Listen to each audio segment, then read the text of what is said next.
Hey everyone, Chris Lewis from the Digital Newsroom at Fox 47 News. We are here for our Michigan History Throwback. We're at the capital of Michigan, and we're going to be exploring the capital and everything about it, things that you may know, things that you might not know, with Valerie Marvin, who is the Capitol historian and curator. In the late 1980s, the Senate partnered with the House and with the governor's office to restore the Capitol building. It was a multi-year project that ended in the fall of 1992 when the Capitol building was dedicated and declared a National Historic Landmark. Now, the Senate chamber itself was actually one of the first rooms to be restored as part of that project. And we did all sorts of interesting things here. So, for example, we replaced elements that were missing. If you take a look up overhead, hanging off the public gallery or the balcony, you will see large chandeliers that hang down. These are combination fixtures that would have initially have burned gas and the globes going up and would have had light bulbs and the bells going down. Those had disappeared over the years, so using photographs, we recreated modern replicas. In other cases, we simply took the things that were here and put them back in their original formation. So the desks that are here on the chamber floor are original. These desks were very carefully refinished and restored, and they were then rearranged in the arched pattern that you see today, which was what we were originally had, not the straight lines that crept in by the mid-20th century. As you look at the art on the walls in the Senate chamber, this had been obscured over the years. Decorative painters came in and did very careful reveals to dig down through the layers of paint to determine what the original colors should be. And then they repainted the original plaster in those colors using those original motifs. As part of the project, we also had to recreate carpeting for the chamber.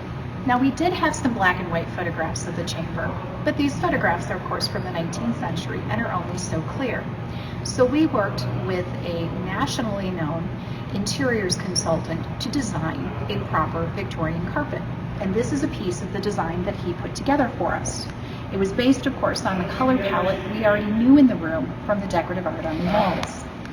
And we installed this.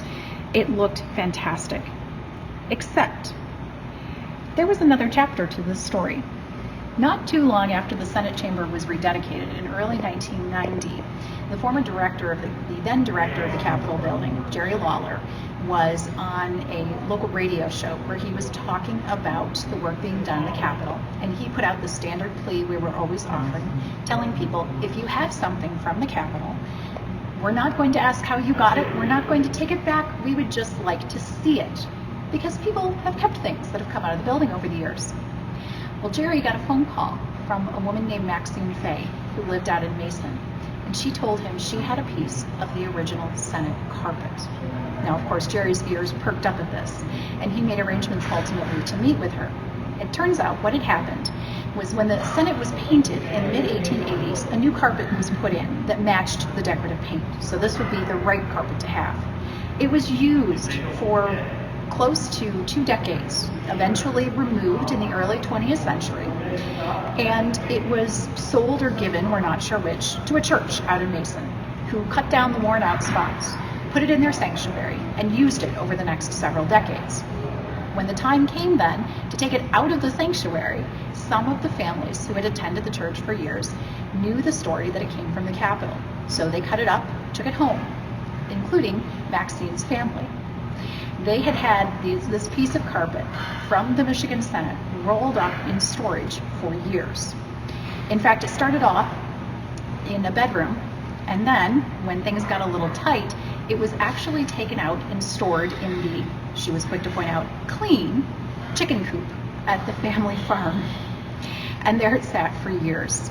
Now, eventually, Maxine and her brothers sold several of the farm buildings and much of the property, but she kept that piece of carpet, brought it into her next house with her, and years later, she donated it to the Capitol. And eventually, when it came time to recarpet the chamber again, we used that original chicken coop carpeting, as we call it now, to create the pattern that you see here today, which is a wonderful reminder that while the Capitol is 140 years old, there is still much to learn and who knows what else could be hiding out there in someone's chicken coop.